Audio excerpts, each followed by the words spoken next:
Bom dia, agradeço a todos pela presença, agradeço também aos nossos espectadores que nos assistem pela TV IEA. Então, nós estamos reunidos aqui hoje com o professor Horácio Tarcos, professor da Universidade de San Martín e diretor do CEDINCE, o CEDINCE, que é o Centro de Documentação e Investigação da Cultura de Esquerdas, em Buenos Aires. Antes de passarmos a palavra ao professor Tarcos, gostaria de dizer que é uma alegria imensa reunir aqui no IEA nesta manhã pessoas comprometidas, não é, com a pesquisa, com a questão dos arquivos, das bibliotecas. Eu lembro que no final da década de 70, quando as viagens não eram tão comuns assim, o professor Edgar Carone ele conseguiu uma bolsa da FAPESP para visitar o arquivo de Milão, onde estavam os papéis, os arquivos do Astrogildo Pereira, de um dos fundadores do PCB, em 1922. E Carone voltou com a mala cheia, não é? Na época eram microfilmes, ele pediu para copiá-los, alguns ele imprimiu lá mesmo. Então, no final de um mês de trabalho, ele trouxe para cá documentos que até então eram inéditos, não é? Num período bastante complicado da nossa história, ditadura, os papéis tendo que ser levados para lá para não serem destruídos. E o professor Edgar Carone foi dos primeiros a fazer uma primeira história editorial. A preocupação dele era, as preocupações centrais, nós poderíamos dizer, eram a questão da formação dos primeiros comunistas aqui no Brasil, considerando que os primeiros escritos eram anarquistas, não é? Então, como eles formaram, pensando que os primeiros comunistas também passaram pelo anarquismo, pelo anarcossindicalismo. E ele encontrou, por exemplo, algumas cadernetas do Astrogildo Pereira, que foi o primeiro militante que instaurou aqui uma agitação e propaganda, não é? Era ele o responsável pela infraestrutura editorial. E eu lembro bem que nesses rabiscos do Astrogildo, nessas cadernetas, que depois virou um importante artigo do professor Edgar Carone, sobre esses livros que eram editados pelo PCB, mas também comercializados em todas as células do Brasil, nós encontrávamos edições uruguaias e edições argentinas. Então, além da prática de tradução de livros franceses, dado o contato com esses militantes desde a época dos socialistas e mesmo com o grupo da Clarté, nós víamos aí uma circulação bastante ativa, não é, de livros uruguaios e de livros argentinos. Pensando que o Carone também encontrou um programa do PC argentino, todo anotado pelo Astrogildo Pereira, o que o fez pensar que o programa do PCB tivesse de alguma parte, de algum modo sido inspirado, não é, ou redigido a partir das notas do Astrogildo Pereira, a partir do programa do PC argentino. Então, são muitas histórias, não é, que nos aproximam. E eu penso que nós estamos num outro momento agora de novas pesquisas, de novas perspectivas sobre esta questão aberta lá atrás pelo professor Edgar Carone sobre a formação dos comunistas e a circulação de obras comunistas, não é, no Brasil, a partir da França e dos países latino-americanos.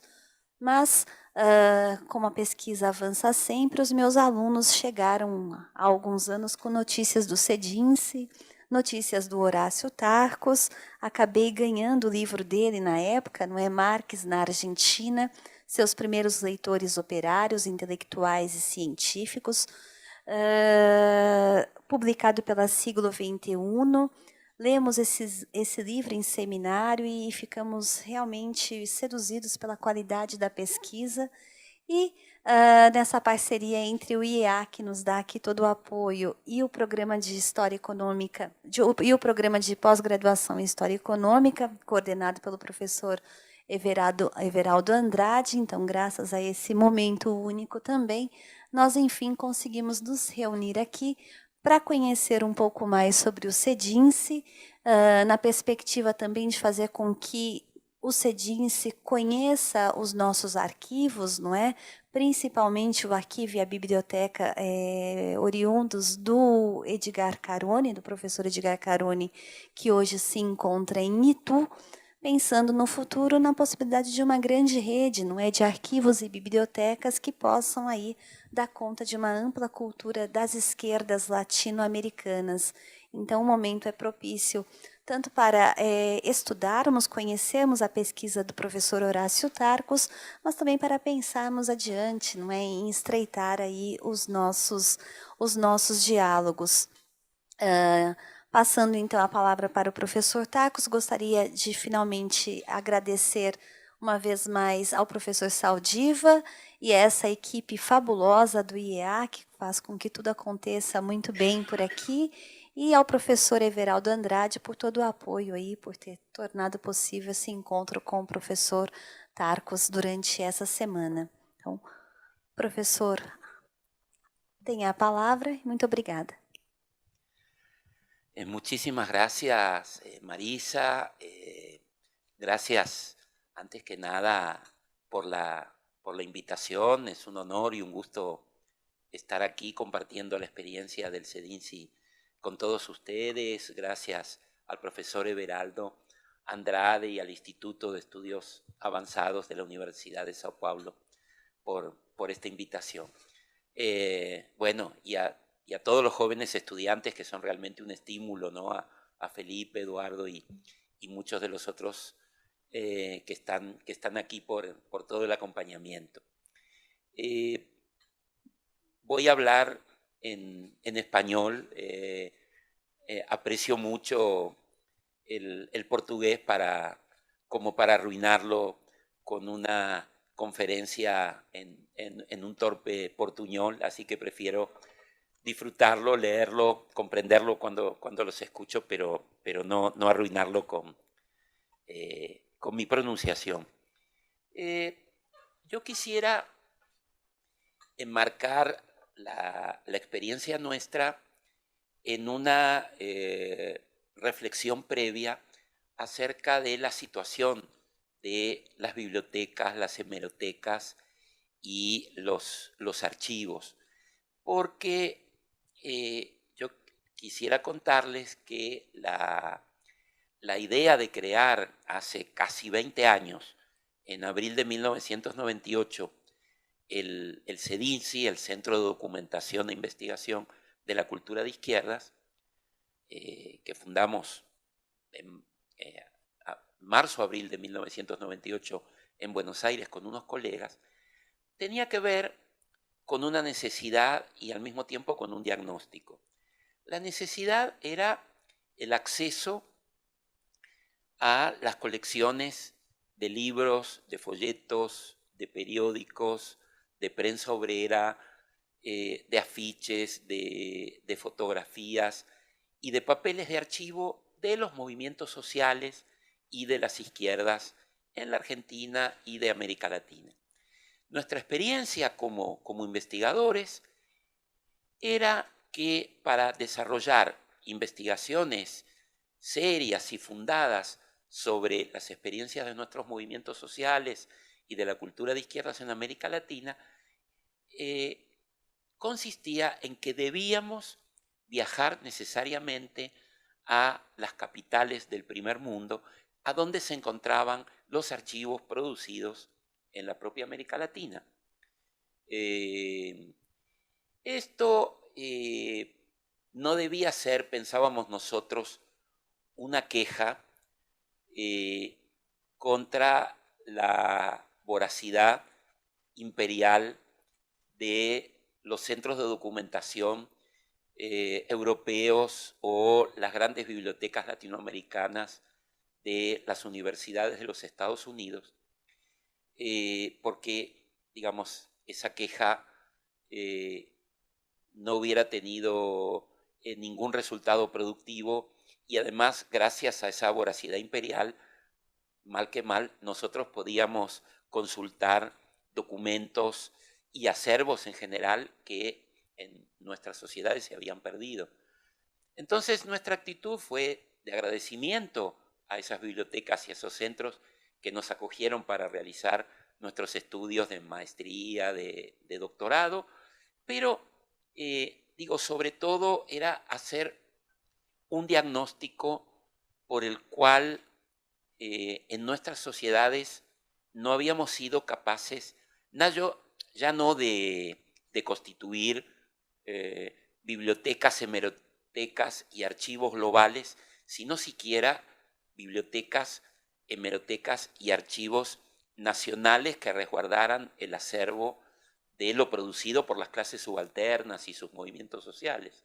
Es decir, la pregunta era, ¿por qué un país como Argentina, donde tanto se habla de patrimonio cultural, tanto se habla de tradición, ¿no? Ustedes saben, los argentinos vivimos obsesionados por nuestras tradiciones, por nuestro pasado, discutimos agriamente acerca de nuestra historia y paradojalmente custodiamos muy mal los acervos que tienen que ver con nuestra historia. Tenemos un déficit bibliotecológico, hemerográfico y archivístico enorme. ¿Qué es lo que sucede en estas condiciones que yo, para utilizar un viejo término, pero a mi modo de ver actual, que tiene que ver con un cierto subdesarrollo cultural, un cierto subdesarrollo intelectual? ¿Por qué hablo de esto? Porque, digo, nuestro problema para recuperar estos acervos no tiene tanto que ver con nuestras crisis económicas y nuestros déficits presupuestarios. Yo creo que hay algo previo, que es el aceptar colocarnos o ser colocados en un lugar perfectamente colonial en cuanto a políticas bibliotecológicas, hemerográficas y archivísticas.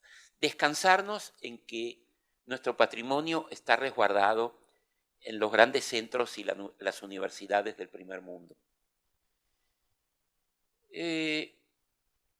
Descansando en esto, tenemos, por lo tanto, un Estado ausente, un Estado que no tiene verdaderas políticas respecto de estas instancias. Tenemos un archivo nacional llamado Archivo General de la Nación, que difícilmente puede administrar los papeles del Estado, que es un gran espacio de acumulación de papeles a donde falta organización, donde falta digitalización, donde falta transparencia, acceso público. Y digo, si el Estado argentino difícilmente puede lidiar con los papeles que producen las instituciones oficiales, ¿cómo esperar que el Archivo Nacional resguarde además los archivos de los movimientos sociales y de las clases subalternas? Si no se han preservado en el país y no se han organizado y editado al día de hoy, a 200 años de nuestra independencia, los papeles de los padres fundadores de la patria.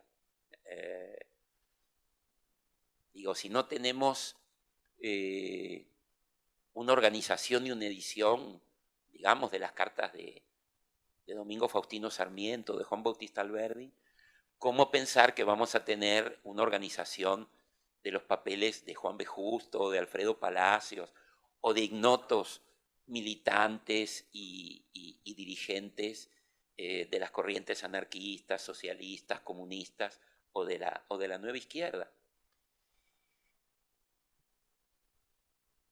Hasta determinado momento de nuestra historia, eran las propias asociaciones gremiales o los propios partidos políticos los que preservaban su propia memoria.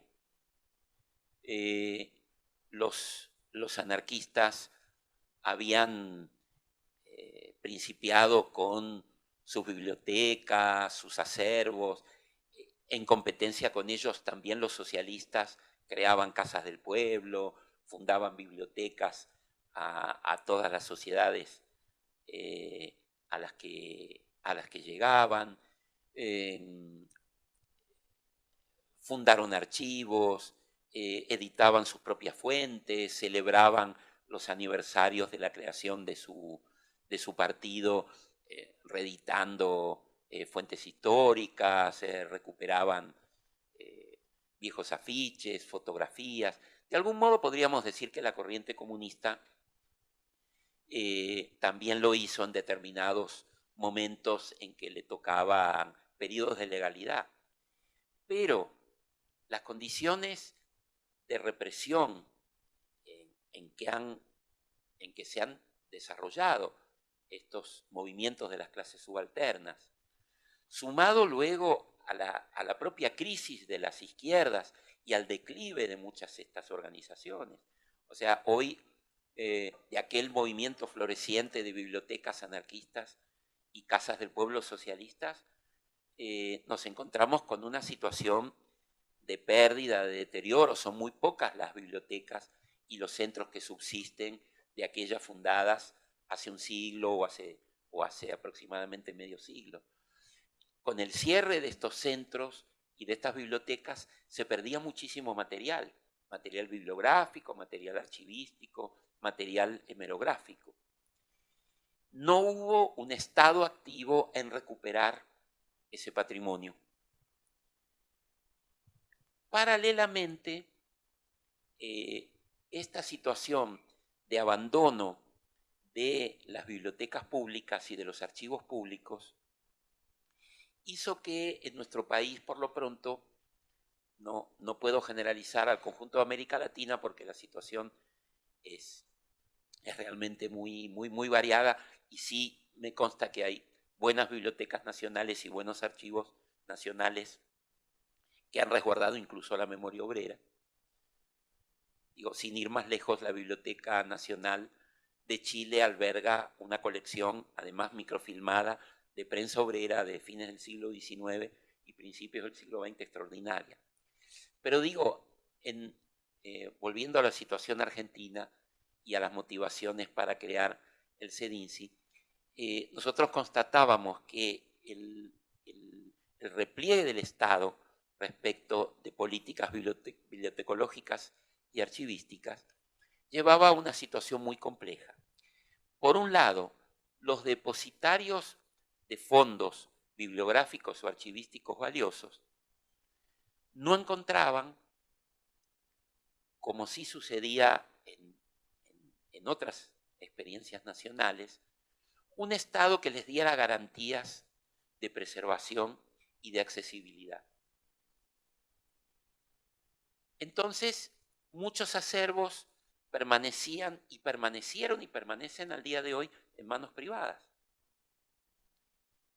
Así como las grandes pinacotecas nacionales se crearon por cesiones de las antiguas élites, y en buena medida las bibliotecas nacionales se crearon también por cesiones de las bibliotecas particulares de los hombres de la élite letrada. Un caso extraordinario es el general San Martín llevando su propia biblioteca a través de su campaña libertadora, y cuando llega a Lima dona su biblioteca personal para crear la Biblioteca Nacional del Perú.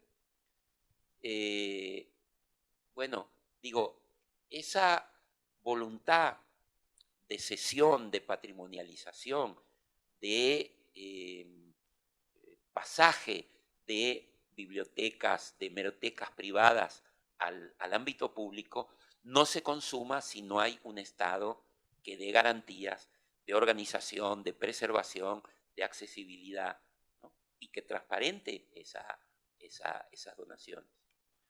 Esto es parte del problema. La otra parte es que ante un Estado ausente, el coleccionismo privado no solamente no se traduce en cesión al Estado, sino que se incentiva y se incrementa. De modo que nos encontramos en la Argentina al día de hoy con que se rematan archivos personales de escritores, de intelectuales, en muchos casos, de militantes que se desguazan en pequeños lotes y que compran los coleccionistas privados según sus preferencias y sus caprichos. Aquí nuevamente nos encontramos con que no existe un Estado que le diga al rematador: señores, antes de lanzar esto a remate, aquí hay un Estado que compra todo, ¿no? Que no se desguace, que no se divida. Entonces, a los que intentamos de un modo casi artesanal y diríamos militante, trabajar a contrapelo del Estado y recuperar archivos, nos encontramos en la penosa situación de asistir a remates a donde no podemos igualar, obviamente, las ofertas de los grandes coleccionistas que compran como casi por interés personal, por capricho, y de algún modo privatizan o reprivatizan documentos que deberían estar resguardados por nuestro país y puestos a disposición del público. No estoy hablando de los remates de obras de arte que fueron concebidas para que circulen en ese espacio, sino que estoy hablando muchas veces de archivos de escritores, de archivos de políticos, ¿no? Cartas del general San Martino, de Manuel Belgrano, o del presidente Perón, o de un dirigente socialista como Palacios, se rematan y los coleccionistas compiten entre sí a ver quién tiene el mejor acervo privado.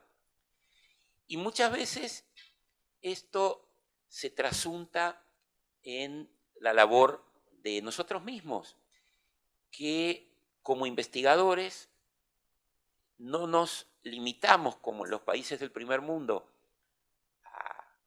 a concentrar el 100% de nuestros esfuerzos en la investigación, sino que el 50% de nuestros esfuerzos está en llegar a las fuentes y en muchos casos las tenemos que comprar. Los historiadores a veces emulamos a los coleccionistas y citamos cartas privadas y decimos original en el archivo del autor.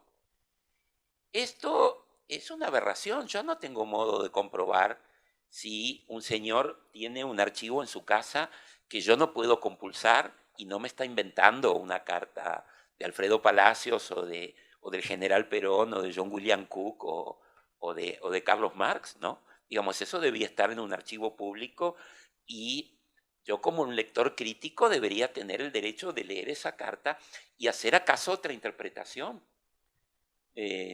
¿No? Bueno, el panorama, por lo tanto, es complejo. Dispersión, pérdida, privatización, Estado ausente, coleccionismo. Y para completar esto, digamos que además de la demanda del coleccionismo privado nacional, está la demanda del primer mundo. ¿Qué hace un librero, un rematador? Y bueno, intenta primero colocar estas colecciones en las bibliotecas latinoamericanas de los Estados Unidos o en los grandes centros europeos. Consultados por este tipo de prácticas comerciales, responden con mucha claridad: aquí no hay un Estado que me vaya a comprar esto en las condiciones en que yo pido. Y si ofrezco al Estado que compre alguna colección, voy a tardar años en resolver la venta y años en cobrar, cuando los centros del primer mundo me responden de modo inmediato y se llevan automáticamente lo que ofrezco. Entonces, digamos que hay un círculo vicioso que se alimenta permanentemente, llevando las publicaciones argentinas y en muchos casos latinoamericanas, colecciones completas a los grandes archivos imperiales, nosotros nos conformamos con nuestra condición colonial y hablamos de patrimonio y hablamos de nacionalismo, pero somos absolutamente funcionales a esta división internacional y perversa del trabajo bibliotecológico, hemerográfico y archivístico. Y por lo tanto, o nos conformamos con esta situación o hacemos un diagnóstico crudo y comenzamos un trabajo a contrapelo. Y fue lo que resolvimos un poco inconscientemente, sin saber las consecuencias que tendría y el destino que tendría el CEDINSI hace casi 20 años. ¿Por qué? Porque un grupo muy pequeño de historiadores decidimos reunir el dinero para comprar una biblioteca, una hemeroteca y un archivo de un viejo militante que ya había fallecido y que los depositarios de ese fondo estaban a punto de venderlo a una universidad de los Estados Unidos.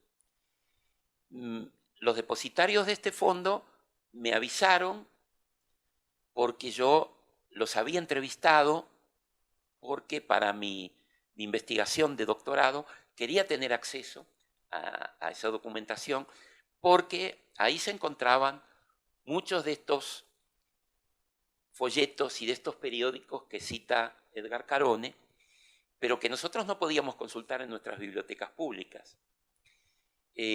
Bueno, tal fue mi insistencia que este señor que había heredado esta biblioteca me dijo, mira, yo necesito vender este fondo. Me gustaría que quede en el país, pero no hay quien lo compre. Si lo quieres consultar, tienes muy poco tiempo porque lo estoy vendiendo en el exterior. Y eso fue en el año 1997, un año antes de la creación del CEDINSI. Y fue el estímulo para decir, bueno, o permitimos que esto suceda o hacemos algo, ¿no? De un modo, si se quiere, voluntarista, digo, a contrapelo de las políticas públicas.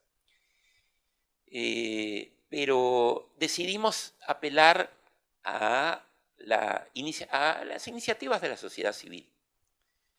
No diría que era una iniciativa privada porque el término privado le da un carácter privatista que va en el sentido contrario de lo que nosotros queríamos hacer. Nosotros queríamos recuperar estos fondos para que tuvieran pleno acceso público.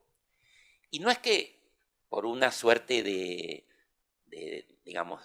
antiimperialismo básico no queríamos que lleguen a los países del primer mundo. Al contrario, queríamos que esto se preservara en el país, se organizara, se catalogara y a través de microfilmación primero y digitalización después, llegara a todo el mundo.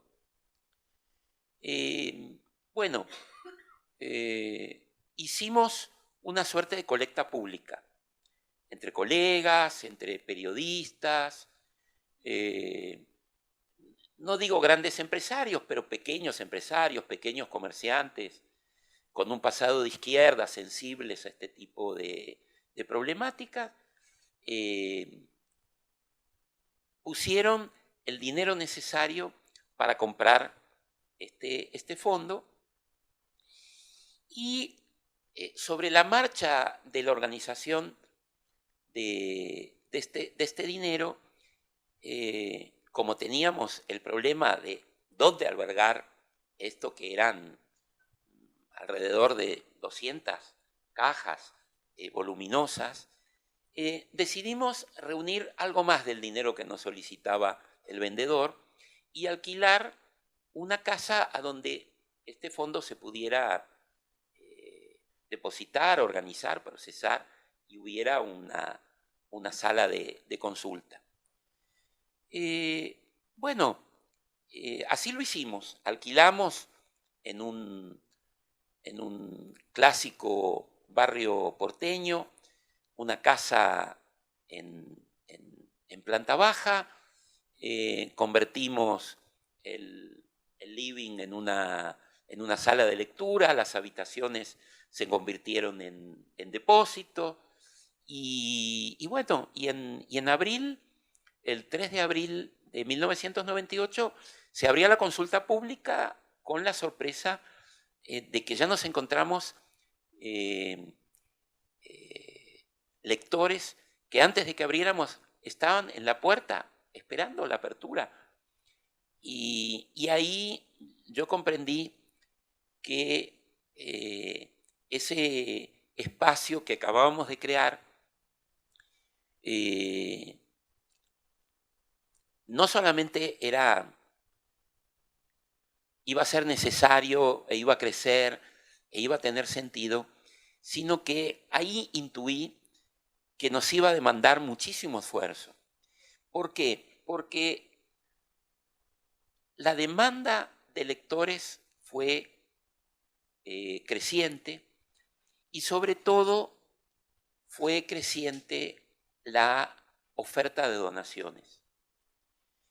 Con ese pequeño acto simbólico, nosotros estábamos llamando a recuperar el patrimonio de las clases subalternas en nuestro país y en América Latina.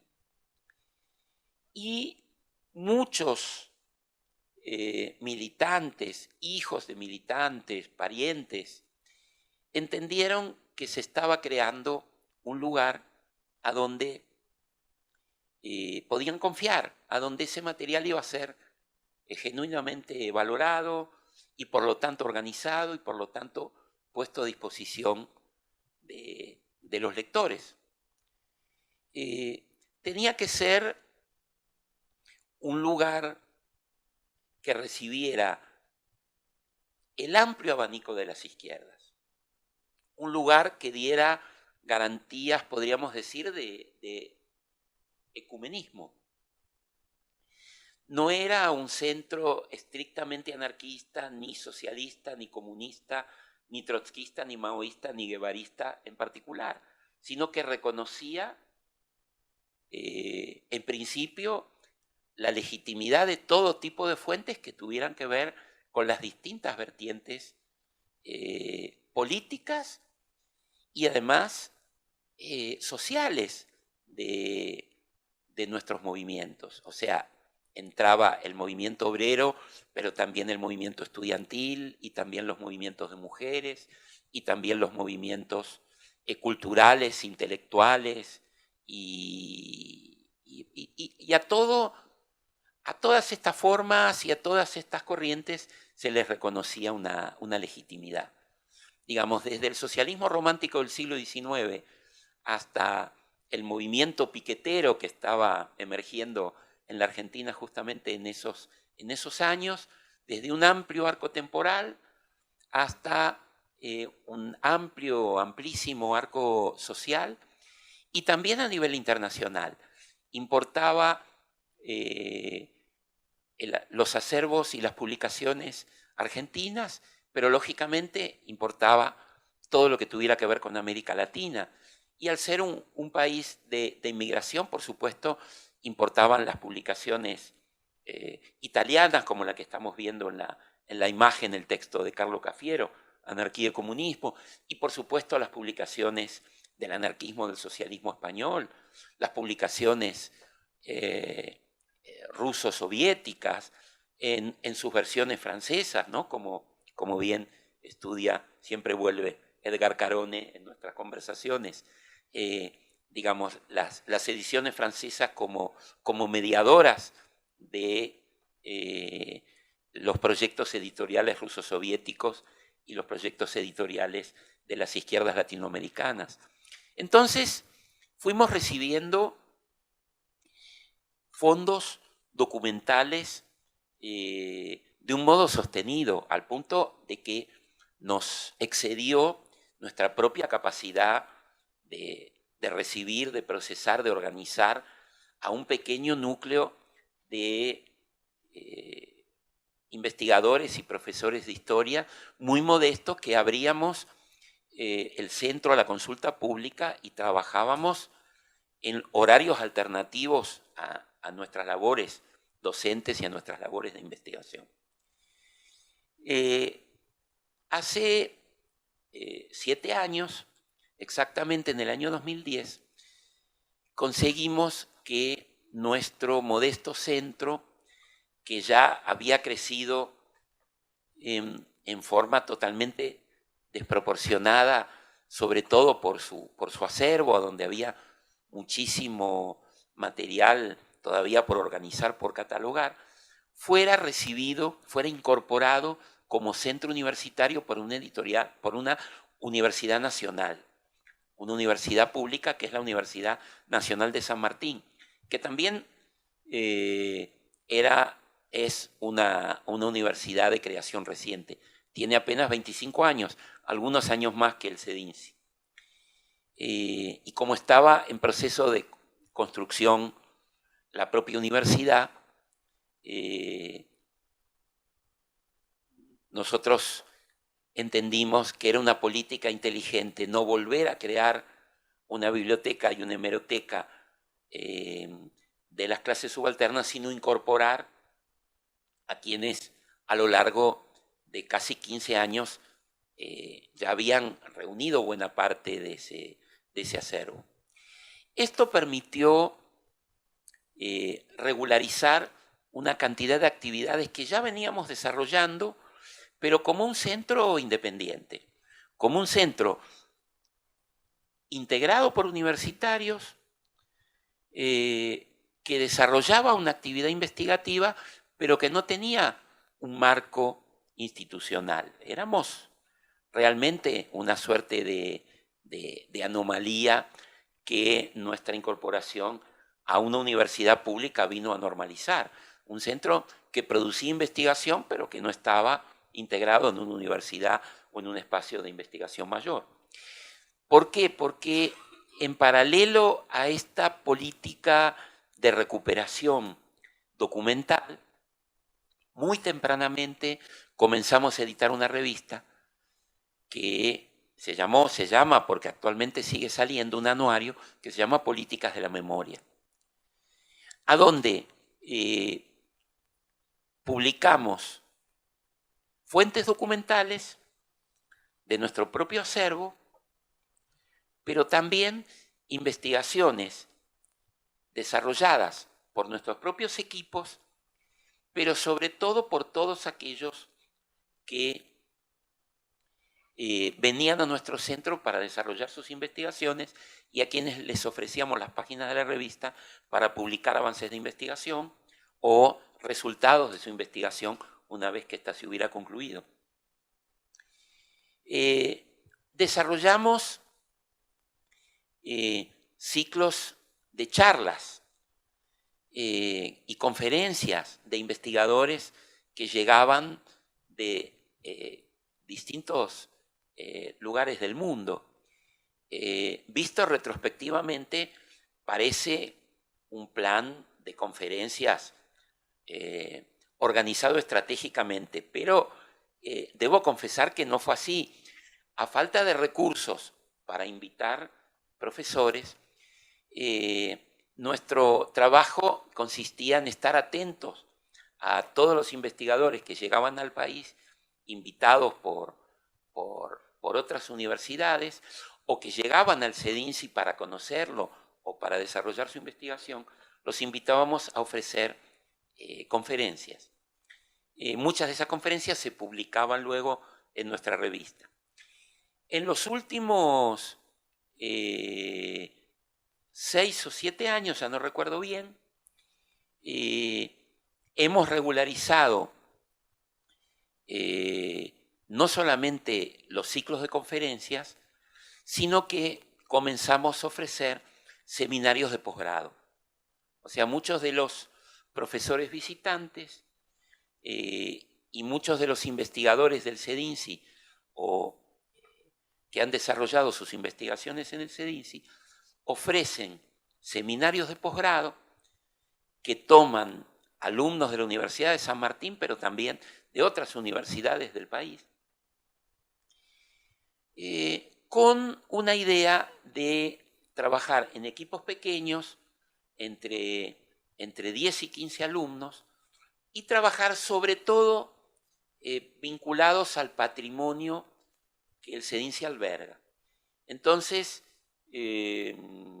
cuando a las 7 de la tarde se cierra la atención de biblioteca, en ese entorno de esa gran mesa de lectura, se reúne el equipo en seminario y dejamos separados para el trabajo del docente y de los alumnos, documentos, revistas, antiguos folletos, antiguos libros, para que los alumnos tomen una relación directa con las fuentes y los profesores puedan mostrar, además de las imágenes en pantalla, como es usual, puedan recuperar algo de la materialidad de nuestras publicaciones y de nuestros acervos. De modo que, por lo que les cuento, podrán deducir que el CEDINCI comenzó con un trabajo de rescate, recibió una verdadera avalancha de donaciones, creció su acervo de modo exponencial, fue creciendo también de modo exponencial la presencia de lectores, a un punto tal que la demanda era tan grande de investigadores de todo el mundo o del interior del país que no podían llegar a Buenos Aires o que podían solamente estar un tiempo acotado y no les alcanzaba ese tiempo para consultar la totalidad del acervo, es que decidimos ya en 1998 hacer unas ediciones facsimilares inicialmente en CD-ROM, luego en DVD. Y cuando estas tecnologías iban quedando muy rápidamente obsoletas, ya nuestros equipos casi no tienen lectoras de DVD, decidimos crear un portal a donde hemos subido ya casi un centenar de colecciones de revistas y de prensa obrera latinoamericana. Hemos subido, lógicamente, muchas colecciones argentinas porque un 50% de nuestro acervo es producción de movimientos sociales argentinos, pero nuestro interés está puesto en recuperar colecciones de prensa obrera y colecciones de revistas izquierdistas de toda América Latina que normalmente las bibliotecas nacionales no digitalizan ni suben a sus páginas, ¿no? Que no están contempladas normalmente en el proyecto Cervantes o en otros proyectos. Ojalá lo estén en un futuro porque el trabajo es enorme. Nosotros hemos reunido alrededor de 5.000 títulos, 5.000 colecciones de revistas y periódicos.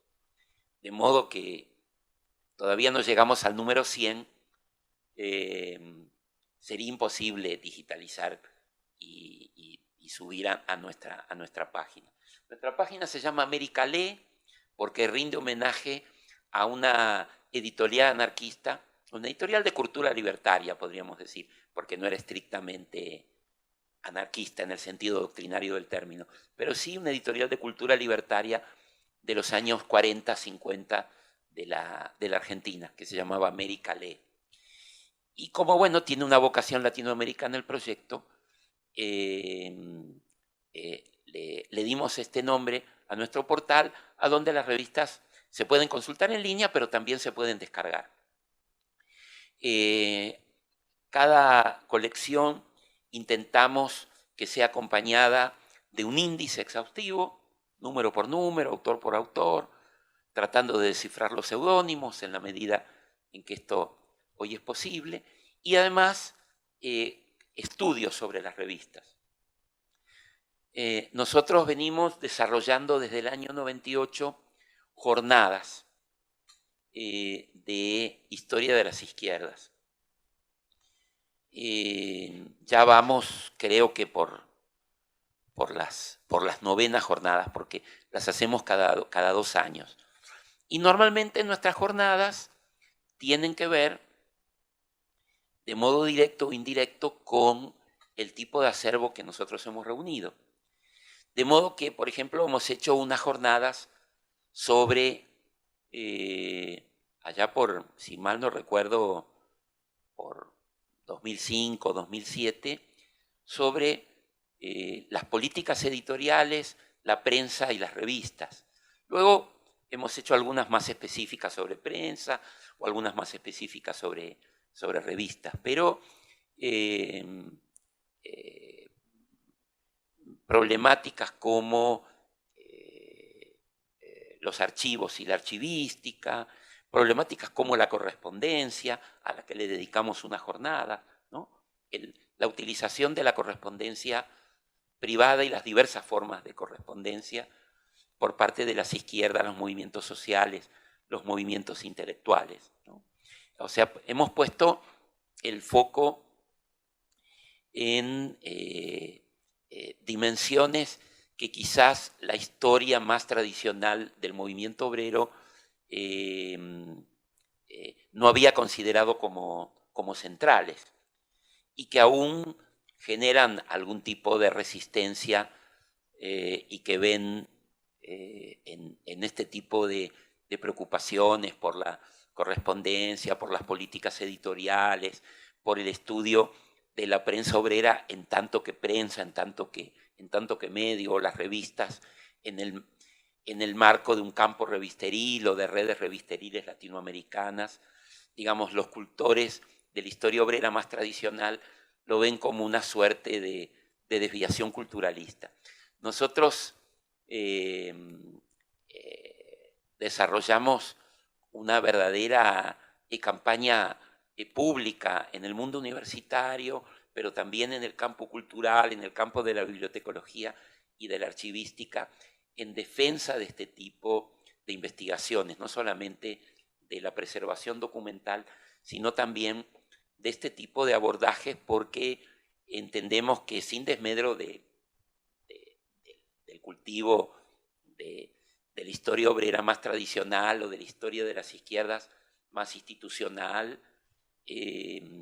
hay nuevas formas de la historia editorial, de la historia del libro, de la historia política, de la historia intelectual, de la historia de la cultura, que permiten un aprovechamiento de estos fondos documentales y que reponen dimensiones de la práctica de las izquierdas y de los movimientos sociales que los vuelven mucho más ricos y mucho más interesantes.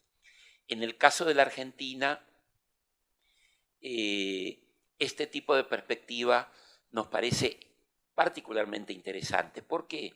Porque no tenemos una izquierda argentina que haya participado en experiencias de gobierno como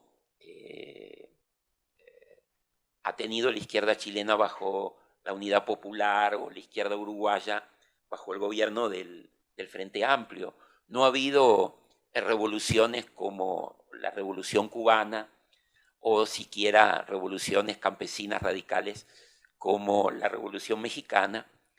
De modo que si uno restringiera el estudio de las izquierdas a la problemática del acceso al gobierno o del acceso al poder revolucionario, uno vería muy poco interés. Sin embargo, las izquierdas argentinas y los movimientos sociales han sido muy activos, muy productivos, han creado una cultura obrera, han creado una cultura de izquierdas que ha sufrido diversos avatares, pero que todavía se expresa bajo diversas formas y que ha enriquecido nuestra nuestra vida ciudadana, nuestra vida política, nuestra vida cultural, al punto que no podríamos estudiar nuestra historia política, nuestra historia institucional, la historia de nuestra cultura, sin atender a las bibliotecas anarquistas, los centros socialistas, el gremialismo comunista, la prédica de la prensa y de las revistas antifascistas, el movimiento de la reforma universitaria, que en gran medida es un movimiento atravesado por la experiencia de las izquierdas, es casi simultáneo a la Revolución Rusa. Si uno quisiera comprender incluso el peronismo en la Argentina, difícilmente podría disociarlo de toda la cultura obrera izquierdista que lo precedió y de la cual el peronismo se nutre, aunque esté en disputa con ese movimiento previo. Y se va a seguir nutriendo no solamente de figuras que provienen de la izquierda, sino que se va a nutrir de muchos de los valores, de muchas de las tradiciones y de formas de lucha de las izquierdas previas a 1945. Mucho podría abundar acerca de la deuda que todavía tiene la historia argentina, la historia de la cultura, la historia del pensamiento argentino, cuando muchas veces despolitiza sus formas y no reconoce muchas de estos afluentes, muchas de estas formas que vienen de luchas subterráneas, de la acción de militantes, de esas élites oscuras de las que hablaba Jean Metron, el director de aquel extraordinario diccionario del movimiento obrero francés, y que también nos ha inspirado. Para terminar y abrir un diálogo con ustedes, que es sobre todo lo que me interesa. Los que creamos el CEDINCI en 1998, algunos de los que estuvimos en el proceso de fundación, habíamos tenido la fortuna de conocer algunos centros europeos y latinoamericanos que tuvimos como referencia. Algunos habíamos estudiado para nuestra propia formación en el Instituto de Historia Social de Ámsterdam. Algunos conocieron el Instituto Gian Giacomo Feltrinelli en Italia, ¿no? Lugares por donde peregrinó Carone primero y luego peregrinamos todos los que hacíamos historia social, historia obrera, historia de las izquierdas. Las fundaciones españolas, ¿no? Como la Fundación Pablo Iglesias, un ejemplo también modélico, un esfuerzo realmente extraordinario de recuperación patrimonial de las izquierdas españolas, que no casualmente surge con la crisis del franquismo, cuando muchos militantes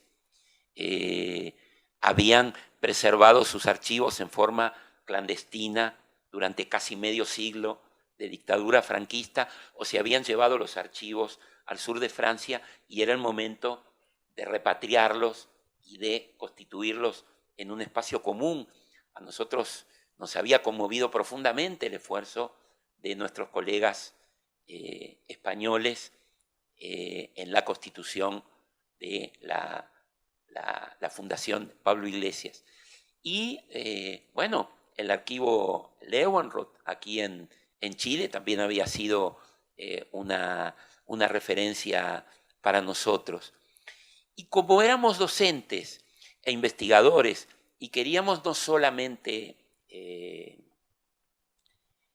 desarrollar nosotros mismos estudios sobre las izquierdas y las clases subalternas, sino que además queríamos promover el estudio, invitar a nuestros colegas y a los jóvenes estudiantes a trabajar en estos fondos que estábamos recuperando, y mirábamos la experiencia de los centros europeos y los centros latinoamericanos, que eran muy pocos entonces, pensamos que las herramientas fundamentales consistían, en primer lugar, en recuperar los documentos, en recuperar el acervo, sin los cuales las investigaciones no se podían fundar. Tener revistas especializadas, para eso creamos Políticas de la Memoria, y luego fueron apareciendo otras revistas que le dieron un lugar central a la historia de las izquierdas. Pero no en 1998, a donde este tipo de preocupaciones eran más bien escasas. Y además pensamos que eran necesarias reediciones de fuentes, que también eran escasas, ediciones facsimilares, que como les contaba hace un rato, comenzamos haciéndolas digitales y luego las orientamos al portal América Lee. Y además, y con esto sí concluyo, necesitábamos un diccionario de las izquierdas. Conocíamos la extraordinaria experiencia francesa, inalcanzable para nosotros, ¿no? 110.000 biografías. Llegó a coordinar Jean Metron, un trabajo que por supuesto le llevó décadas, pero que para nosotros era inalcanzable. Pero sí conocíamos algunos diccionarios que podíamos tomar como modelos más alcanzables, diccionarios del movimiento obrero catalán que había dirigido Pelay Pallés, diccionarios del movimiento obrero italiano también mucho más ambiciosos de lo que nosotros podíamos soñar, pero bueno, diccionarios del movimiento obrero suizo, diccionario de las izquierdas en el mundo anglosajón. Bueno, acopiamos estos diccionarios que están disponibles a la consulta de los investigadores en el CEDINSI y emprendimos desde fines del siglo XX y comienzos del siglo presente un trabajo de acopio de archivos privados de militantes y le solicitamos a investigadores que colaboraran en la confección de un diccionario. Este diccionario apareció en 2007, se llama Diccionario Biográfico de la Izquierda Argentina, de los anarquistas a la nueva izquierda, reúne 550 biografías y estamos preparando, 10 años después, una segunda edición corregida y aumentada, que quizás solo conozca una edición digital porque ya es difícil encontrar un editor que soporte aquella edición. Tenía unas 700 páginas en letra muy pequeña y esta se iría a 2 volúmenes iguales y es muy probable que solo conozca una edición digital, pero bueno, tendrá la ventaja de ser más interactiva y de poder ser enriquecida por investigadores del país y del exterior. Y bueno, y tenemos el orgullo de decir que fue el primero de los diccionarios latinoamericanos. Al año siguiente apareció un diccionario del movimiento obrero uruguayo. 2 años después, Claudio Batalla publicaba el diccionario del movimiento obrero de Río de Janeiro y está en curso un diccionario de otras regiones del Brasil. Hace 3 años apareció el diccionario del movimiento obrero de Guatemala. Y bueno, todos los autores y los directores de los diversos diccionarios estamos en contacto con vistas a llevar a cabo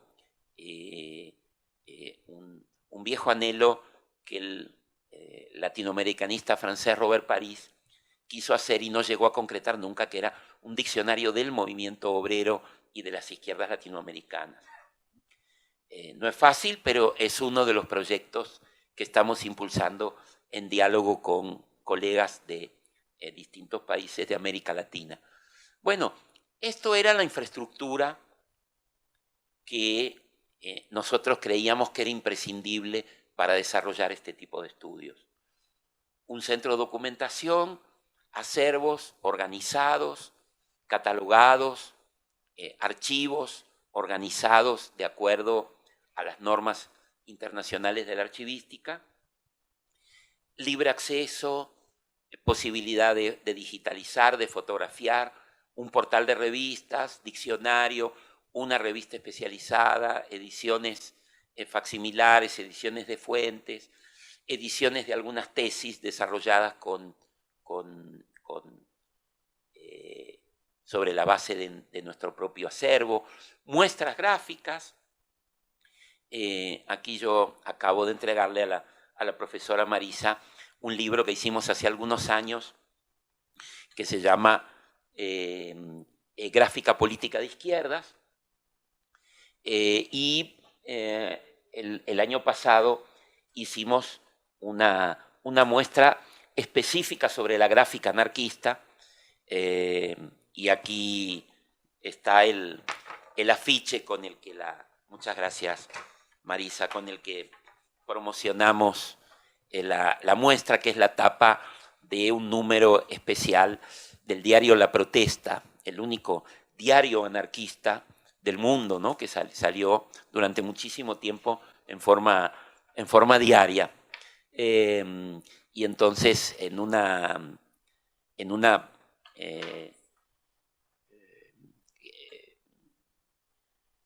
casa que se llama Fundación OSDE en el centro de la ciudad de Buenos Aires, albergó nuestra muestra de gráfica anarquista. Nuestra idea, como ven, no es solo concentrar en el CEDINSI, sino ofrecer muestras de nuestro patrimonio en nuestro país y en otras universidades y en otros centros.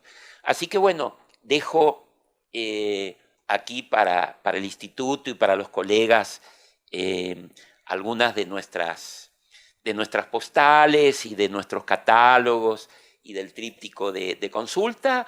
Les agradezco nuevamente la oportunidad que me han dado de hablar de esta experiencia, y bueno, quedan todos invitados a visitarnos a través de la web y visitarnos en Buenos Aires en forma personal. Muchísimas gracias.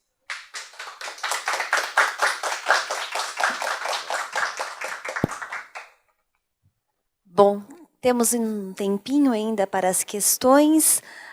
Enquanto vamos nos organizando, eu também gostaria de fazer uma doação pública ao CEDINSI.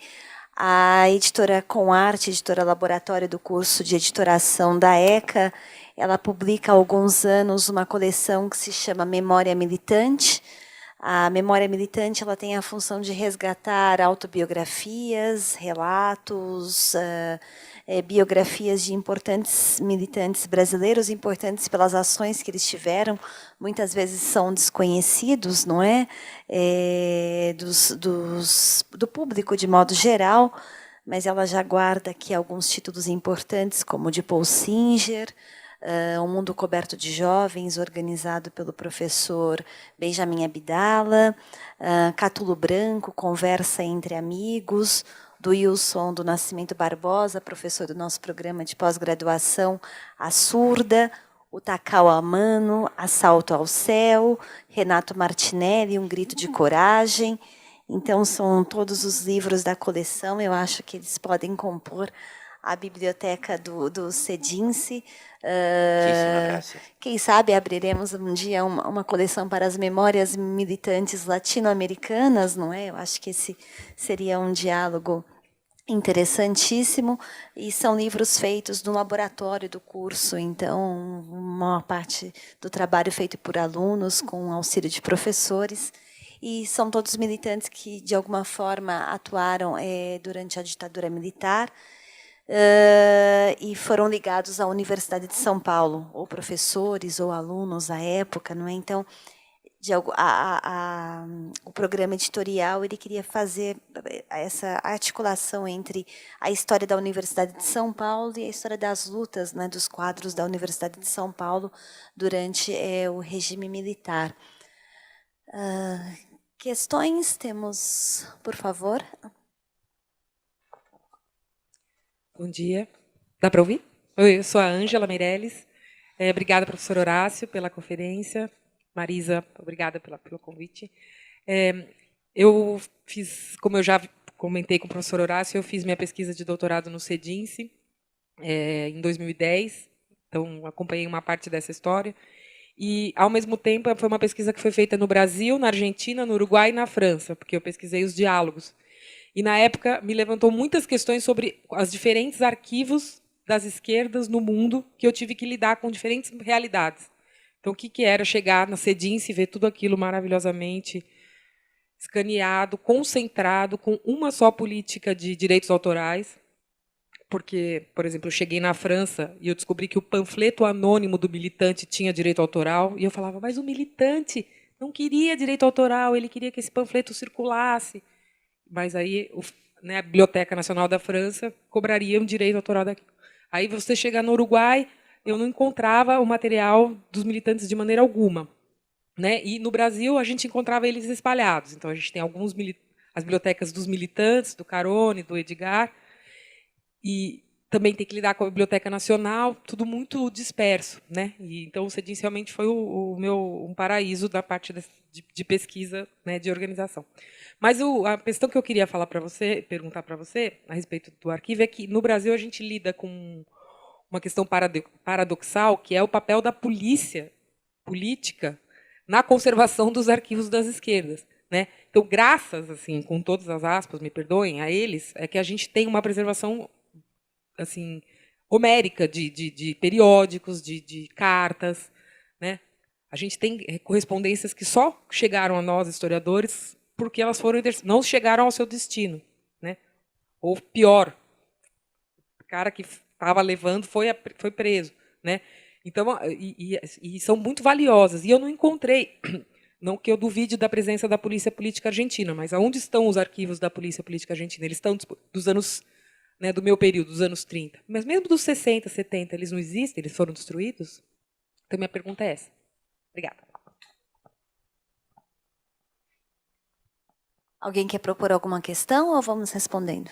Vamos respondendo. Bueno, muchas gracias por la reflexión sobre la experiencia del CEDINSI y sí poner el acento en los archivos policiales. Cuando yo trabajaba en la confección del diccionario biográfico de la izquierda argentina, me encontré con la imposibilidad de acceder a los archivos policiales, incluso de épocas remotas. Lo que más me costaba era encontrar datos biográficos, incluso primarios, fechas de nacimiento, lugar de nacimiento, de antiguos militantes anarquistas o socialistas de fines del siglo XIX, comienzos del siglo XX, y que es importante para nuestra investigación saber a qué generación pertenecían, a dónde habían nacido, si eran criollos, si eran migrantes, si eran italianos, españoles, franceses. A veces lo deducimos por los apellidos o tenemos testimonios, pero no me fue posible acceder a esos documentos, pero tuve la fortuna de poder acceder a algunos libros, folletos y documentos que editaban los grupos de extrema derecha anticomunista, a donde publicaban fotografías y datos de los prontuarios bajo la forma de denuncia. Y era una forma de hacerle justicia póstuma a estos antiguos militantes, recuperar al menos una imagen, aunque fuera la foto del prontuario, para saber, bueno, cómo era su fisonomía y tener su nombre completo y saber quiénes eran sus padres y quiénes eran sus compañeras, sus compañeros. De modo que a través de estas fuentes indirectas que se fundaban en los archivos policiales, hemos recuperado parte de esa documentación. Hay un libro que hacía un comisario argentino anticomunista, Silveira, que reproduce cartas y, como tú dices, documentos internos y panfletos que se han perdido y que solo tenemos la edición facsimilar de esta versión fascista. Pero bueno, se trata de leerla críticamente, como críticamente leemos todos los documentos por otra parte, ¿no? Pero sí hay una excepción que es el archivo de la Policía Política de la provincia de Buenos Aires, que para fines de la dictadura se encontró en un sótano en la ciudad de La Plata, capital de la provincia de Buenos Aires, y que fue recuperado. Se creó una comisión provincial por la memoria que resguarda este archivo, que es muy valioso porque son los informes que los espías hacen de los mítines, de las reuniones, de las conferencias, de las organizaciones. Y es uno de los pocos a los cuales tenemos acceso. Y una segunda excepción, ahí nos tocó que cayera en nuestras manos, porque siempre supusimos que los militares que habían tomado el poder en 1976 llevarían un registro de sus detenidos desaparecidos, y nunca terminamos de creer que esos registros habían sido quemados a fines del periodo dictatorial, ¿no? Digamos, las dictaduras militares, por represivas y brutales que sean, son burocráticas, ¿no? Y llevan registros de lo que hacen. Si bien no se ha podido tener acceso a la totalidad de esos documentos, hace unos 10 años, a raíz de una donación, descubrimos documentos que producían las Fuerzas Armadas con los prontuarios, con las fotografías de los desaparecidos. No estoy hablando de presos políticos, sino detenidos desaparecidos, cuyo paradero no estaba reconocido a las familias ni a los abogados, pero estaban documentados en los documentos generados por las fuerzas de seguridad, con fotografía tomada en los centros clandestinos y con interrogatorios transcriptos. Dado el carácter delicado de estos documentos,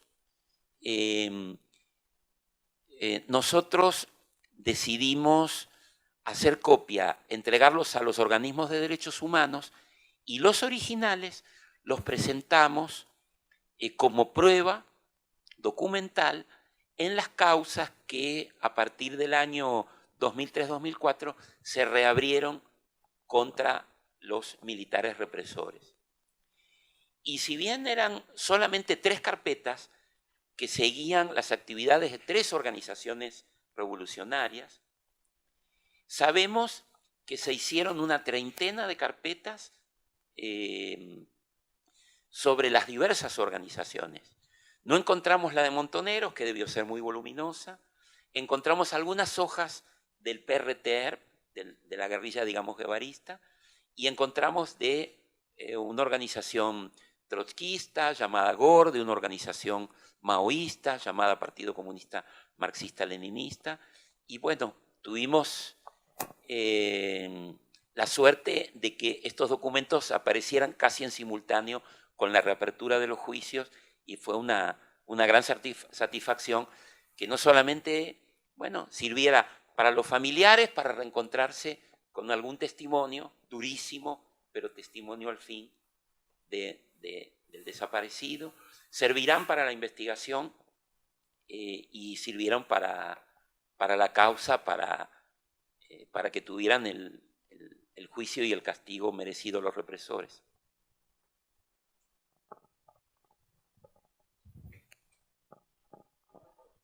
Bom, meu nome é Felipe, eu sou aluno da professora Marisa.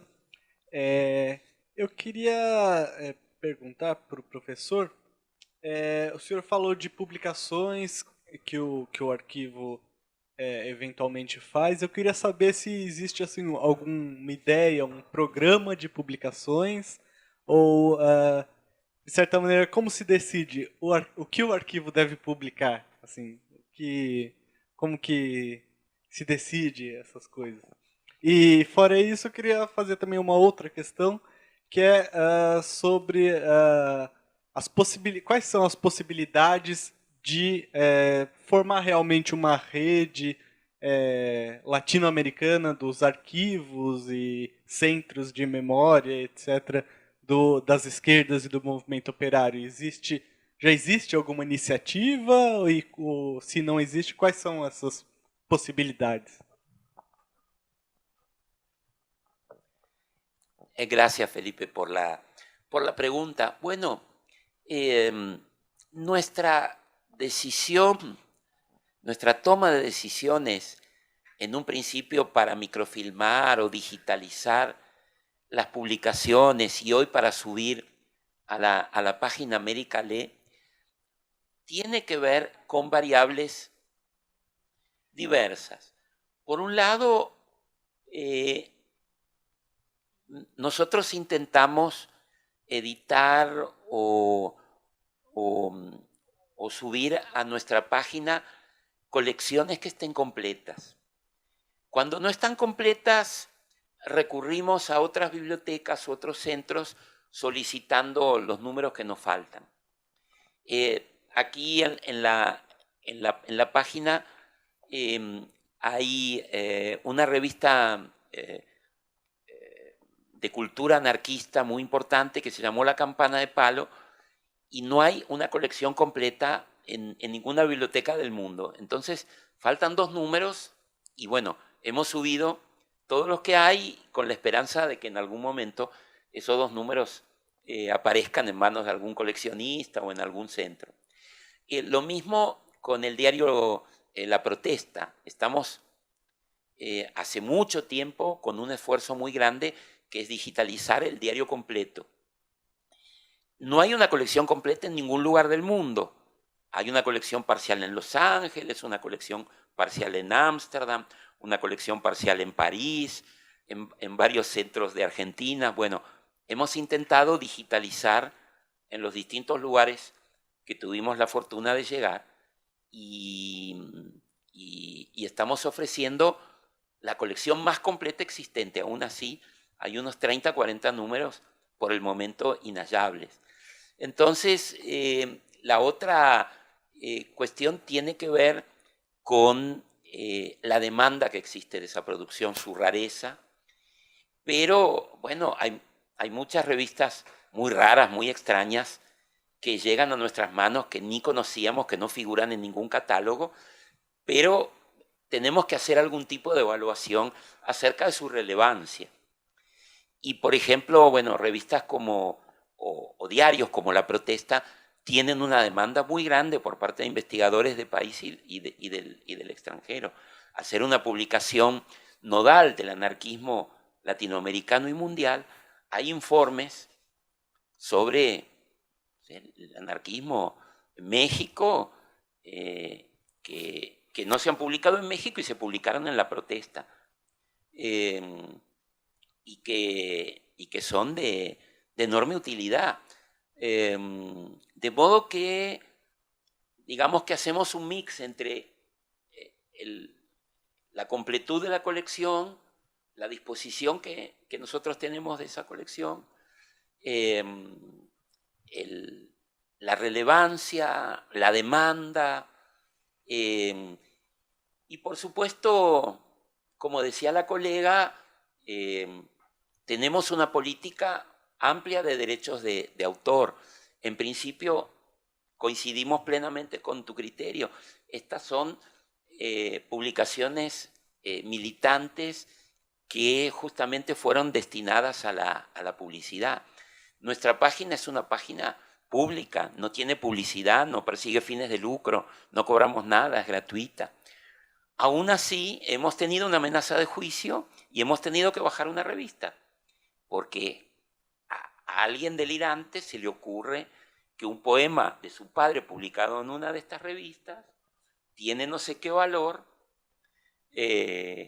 autoral, a mi modo de ver absolutamente delirante, porque podría haberlo considerado un homenaje a su padre, que era un poeta izquierdista, y nosotros no vendemos ejemplares de esto, sino que era de acceso público. Bueno, hemos tenido que bajarlo. Nuestra experiencia es solicitar derechos de autor que hoy son imposibles, porque el 99% de los editores de estas revistas han fallecido, e identificar a los descendientes es muy difícil. Entonces, nuestra política es de accesibilidad, es de facilitar el acceso. Y ante una carta o documento diciendo que se baja, bueno, pues se baja, lo lamentamos por los militantes que hicieron el esfuerzo en difundir, pero si sus hijos o sus descendientes piensan con un criterio privatista y comercial, y bueno, ha habido ahí una falla en la educación, ¿no?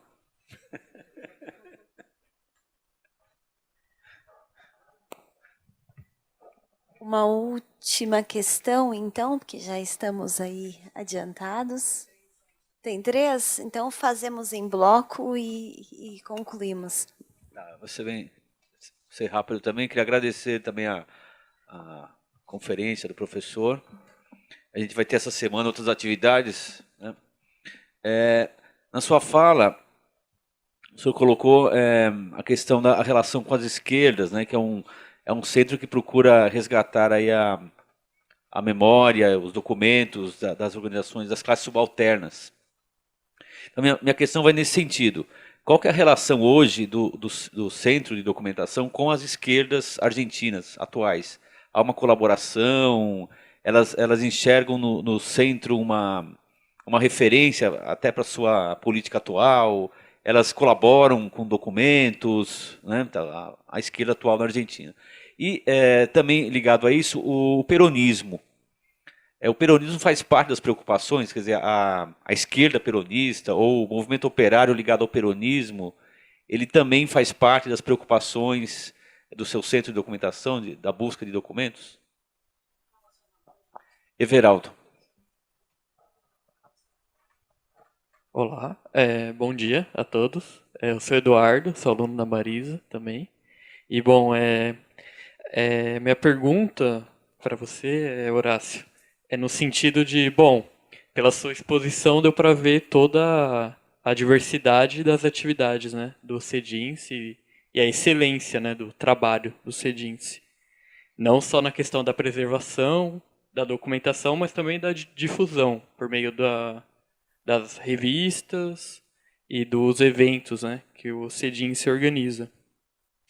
E também, né, na sua exposição, você falou que o CEDINSE foi fundado em 98 e ele só conseguiu uma vinculação com uma universidade em 2010. Então foi um largo período que o CEDINSE funcionou de uma maneira autônoma, né?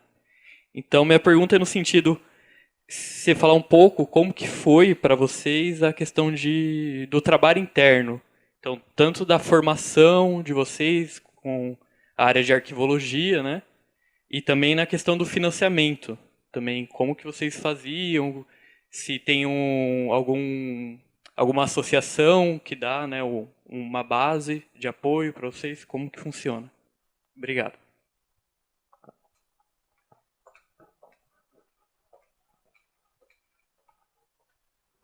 Bom dia, meu nome é Carlos, eu sou aluno também do programa de História Econômica aqui na USP, né? E me chamou bastante atenção num momento da sua fala, professor, que o senhor coloca, né, que há uma preocupação dentro do reconhecimento da legitimidade dos mais variados movimentos que compuseram a esquerda, não trazer apenas documentação nacional argentina, mas num caráter internacional, né? Eu até anotei aqui a frase. Tudo que tem a ver com a América Latina. E, bem, nas minhas investigações sobre pensamento e prática marxista no Brasil, e dentro do período das ditaduras militares aqui, latino-americanas, né, se a gente for fazer uma analogia com o movimento comunista, que é internacional, a gente tem uma repressão que ela é continental também. Então há um contato dessa Operação Condor, um monte de coisa. E num movimento de certa renovação teórica, marxista brasileira, eu percebo muito na bibliografia citada pelos autores daquele momento, sendo que Jacob Borender e tudo mais, você tem muita leitura da passado e presente.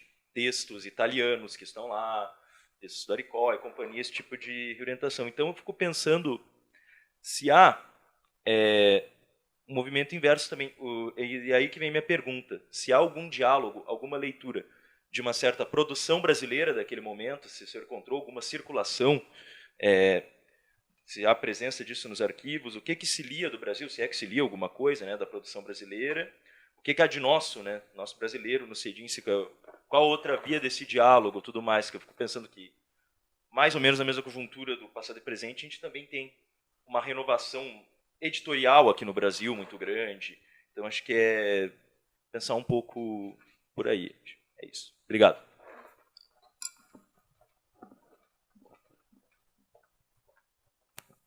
Bueno, muchas gracias por las preguntas. A ver, brevemente, la colaboración de las propias izquierdas. Para ser franco, no es fácil el vínculo con las organizaciones políticas porque no a todas les resulta simpático el acceso público a publicaciones antiguas de su propia corriente. Tenemos una izquierda muy corporativa que quiere tener el monopolio de su propia historia y el monopolio de su propio archivo. Cuando nosotros creamos nuestro centro, tuvimos reuniones con los dirigentes de las diversas corrientes de izquierda planteándoles colaboración, pero la actitud francamente fue de recelo. Algunas nos suscribieron a sus periódicos, a veces las suscripciones se caen, hay que volver a pedirlas, normalmente hay que ir y ocuparnos nosotros de recolectar los periódicos. Es muy raro que donen, que la propia institución done una colección antigua. Son más bien militantes o exmilitantes los que donan colecciones antiguas. Y bueno, nuestra política es de libre acceso, aun cuando se trata de documentos internos. Si hubiera algún pedido de algún tipo de documento interno que comprometiera la vida de algún militante, por supuesto, estableceríamos condiciones particulares. Hay algunos casos de donantes que nos dicen estas cartas, que son cartas semiprivadas, semipolíticas, que se abran a la consulta dentro de algún tiempo o que se consulte al donante quien tiene acceso, pero digamos, falta mucho tiempo todavía para que haya una plena aceptación de nuestro centro. Algunas corrientes argentinas, por ejemplo, prefieren donar su acervo al Instituto de Ámsterdam o aquí al Instituto Leeuwenroth de Campinas, porque claro, es ponerlo un poco a resguardo de las internas de los grupos rivales. Nosotros en eso no podemos hacer nada. Nosotros abrimos a la consulta sin averiguar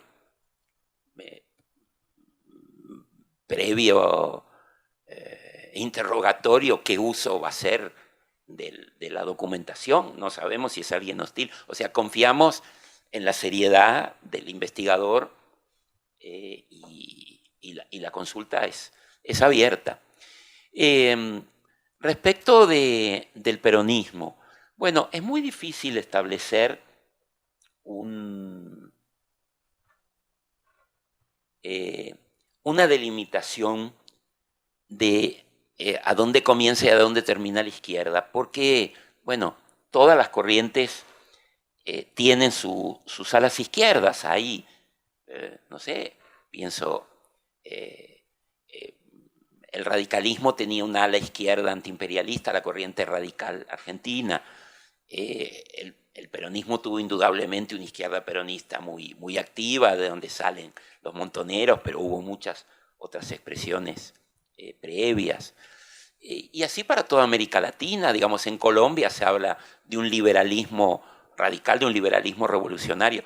Esta expresión en Argentina no se comprende, pero bueno, hubo corrientes liberales fuertemente anticlericales,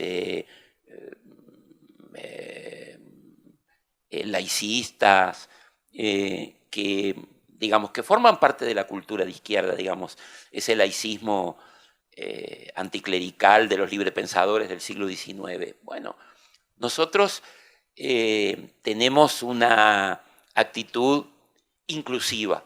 O sea, tenemos, por ejemplo, un archivo y una hemeroteca y una biblioteca de peronismo de izquierdas que yo diría ninguna institución peronista probablemente equipare.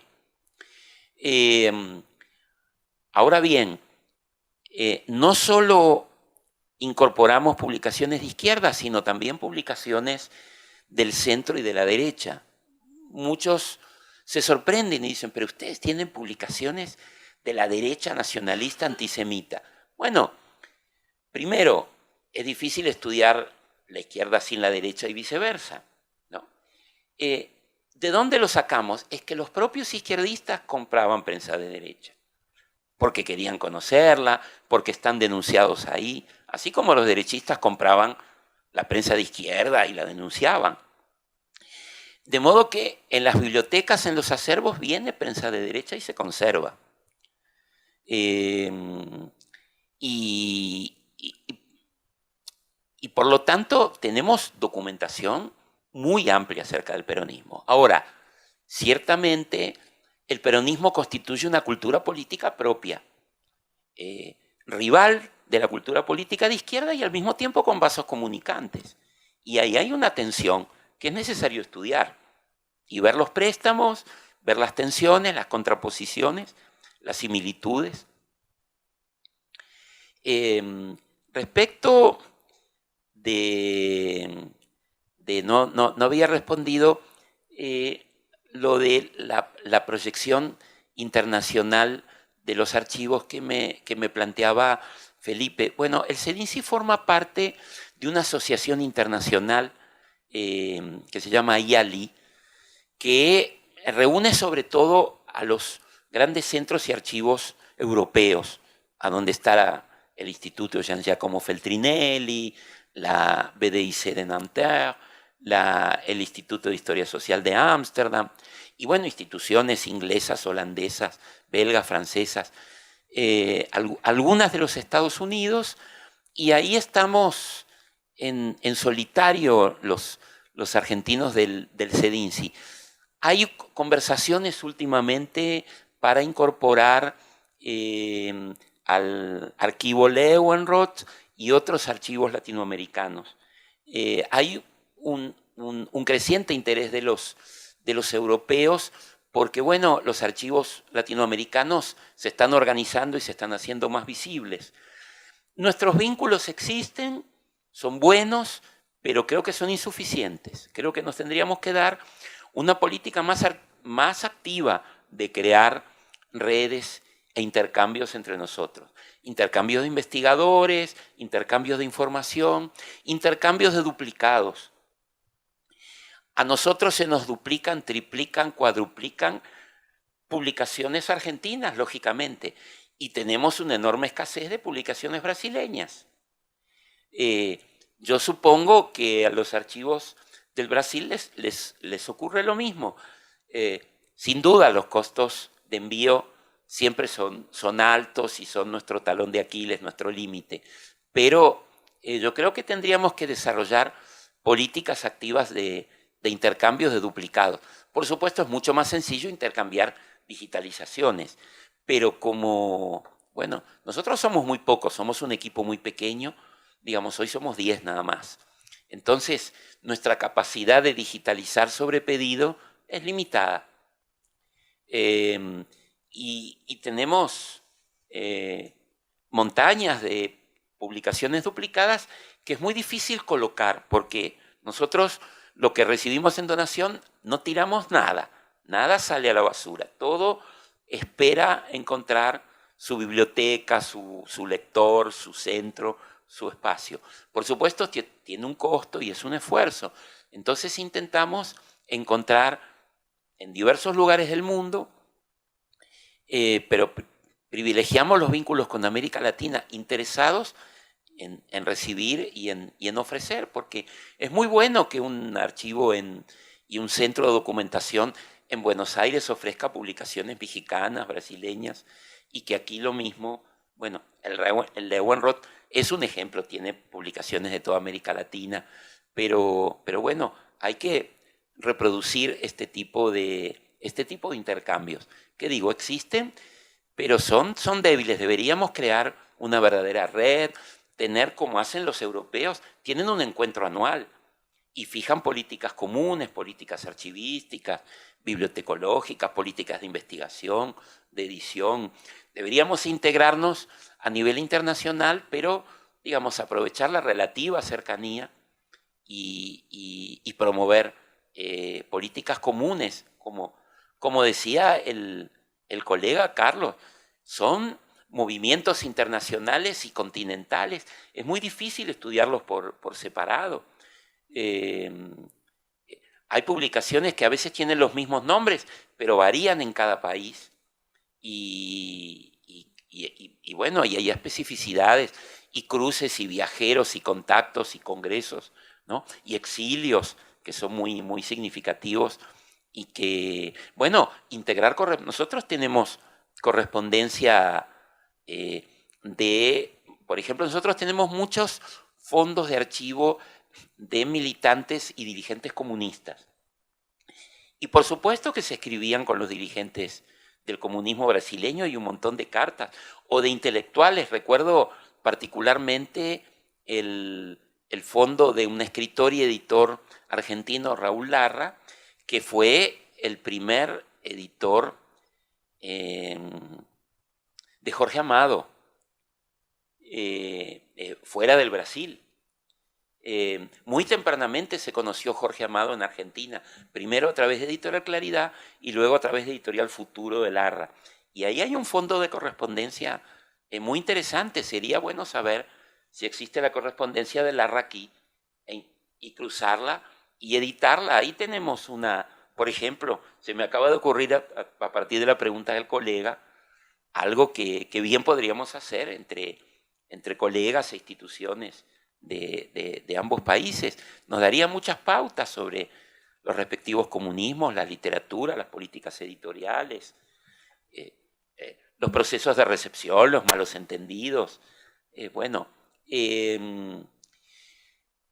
¿Cómo nos financiamos esos años? Bueno, fue realmente muy duro, porque comenzamos autofinanciando los propios colegas que creamos el centro, poníamos un dinero todos los meses para pagar el alquiler y atendíamos nosotros mismos a contraturno de nuestra tarea docente investigativa. Conseguimos que en el año 2002 la legislatura de la Ciudad de Buenos Aires nos diera una casa. De modo que a partir de 2002, por lo menos, teníamos que pagar los gastos de la casa, pero ya no un alquiler mensual. ¿Cómo conseguimos financiarnos? Conseguimos financiarnos en los primeros años, no con subsidios del Estado argentino, pero sí con programas de las universidades de los Estados Unidos que promovían la microfilmación o la digitalización. Entonces, a cambio de una copia de los microfilms o de las digitalizaciones, ellos ponían el dinero que nos permitían contratar los equipos. Los de microfilmación eran caros, había que contratarlos, y bueno, y eran caras las copias de los rollos y la compra de los equipos para leer, luego el equipo que pudiera pasar de microfilm a digital. Todo eso se compró con fondos que provinieron de la Universidad de Harvard, de la Universidad de Princeton, pero que nos permitían una relación desde nuestro punto de vista, mucho más equitativa con los centros del primer mundo, a donde el patrimonio quedaba en el país. Yo no soy particularmente nacionalista, soy bien internacionalista, pero todo este flujo de publicaciones nuestras al primer mundo, que tengamos que viajar, ¿no?, a Nueva York o a Ámsterdam o a París para consultar publicaciones hechas aquí, me resulta particularmente odioso. Entonces, bueno, las publicaciones quedaban en el país y las copias circulaban, y las copias, bueno, están en las principales universidades de los Estados Unidos, tiene copia la BDI Nanterre, hay copia en el Instituto Iberoamericano de Berlín, con quien también celebramos acuerdos, hay copia de nuestros fondos microfilmados o digitalizados en Ámsterdam, en el Instituto de Historia Social. Y bueno, esto nos permitía reunir los recursos. No alcanzaba para sostener ni un equipo de investigadores ni de docentes, pero nos permitió subsistir. La proyección recién la logramos cuando nos incorporamos a la universidad, y fueron años realmente muy duros, años, nos tocó una crisis muy grande, como creo que todos ustedes saben, en el año 2001, 2002, 2003, una crisis muy grave, que además coincidió con que nosotros estábamos alquilando nuestra sede. Pero también hay que decir que en un momento como ese hubo un esfuerzo particular de la gente que se asociaba a nuestro centro haciendo aportes privados para garantizar el alquiler y un pequeño sueldo de una persona que administraba y atendía. Nada, desde personas anónimas hasta un historiador como Tulio Alperín Dongui, que lo recuerdo a fines del 2001 o inicios del 2002, que llegaba de Estados Unidos, se hizo una colecta entre colegas de Estados Unidos para dejar una cantidad de dólares que garantizaran que el CEDINCI se mantuviera abierto. Entonces creamos una asociación civil sin fines de lucro que podía recibir donaciones y bueno, las administraba de modo inteligente, como estamos acostumbrados a hacer en Argentina y América Latina, ¿no? Como decía Sarmiento, las cosas no hay que hacerlas de modo ideal, porque no se hacen nunca. ¿Cómo se hacen? Haciéndolas, decía Sarmiento. Y bueno, así hemos hecho. Respecto de los flujos políticos e intelectuales entre Argentina y Brasil, me parece que nos debemos una mayor investigación. Es muy pobre lo que yo te podría responder. Tenemos muy pocas publicaciones del Brasil, sobre todo se hacen más regulares a partir de las publicaciones que resisten a la dictadura, fines de los 60, primeros 70, ¿no? Ejemplares de teoría y práctica, civilización brasileira, argumento, digamos, ahí comienzan. De los periodos previos, bueno, hay algunas publicaciones que editaba Mario Pedrosa, que se correspondía con trotskistas argentinos, algunas publicaciones de los comunistas brasileños que enviaban a los comunistas argentinos, pero hay realmente poco. Y yo te diría que lo que mejor conoce la izquierda argentina, bueno, además de la influencia de la literatura y de la música, yo diría que los grandes embajadores del Brasil han sido los escritores, pensando en esa temprana recepción de Jorge Amado y la música popular brasileña a partir de la década del 60, pero pensando más políticamente, yo diría que recién hay una recepción por parte de la nueva izquierda de los primeros textos de Artur Gianotti, recuerdo en la revista Cuadernos de Filosofía en la década del 60, bueno, por supuesto los libros de Fernando Enrique Cardoso, los debates en torno a la teoría de la dependencia, recuerdo una edición muy popular de la teoría de las clases sociales de Teotonio dos Santos, buena parte del exilio brasileño en Chile facilitó la aproximación a la izquierda latinoamericana y argentina en particular de la producción del Brasil. Pero este conocimiento era muy inorgánico, ¿no?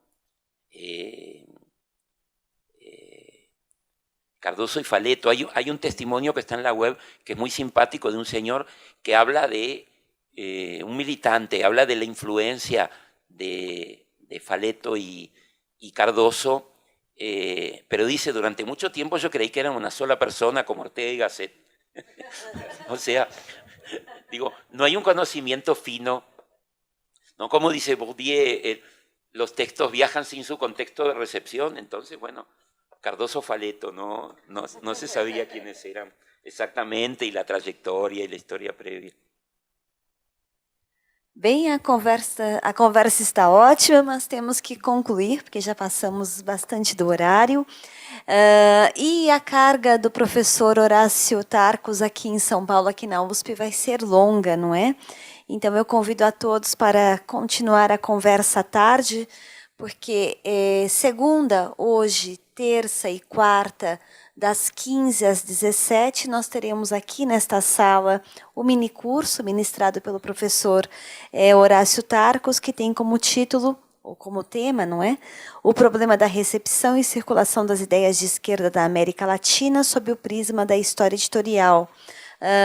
Esse curso é oferecido pelo Programa de Pós-Graduação em História Econômica, com o apoio do Instituto de Estudos Avançados.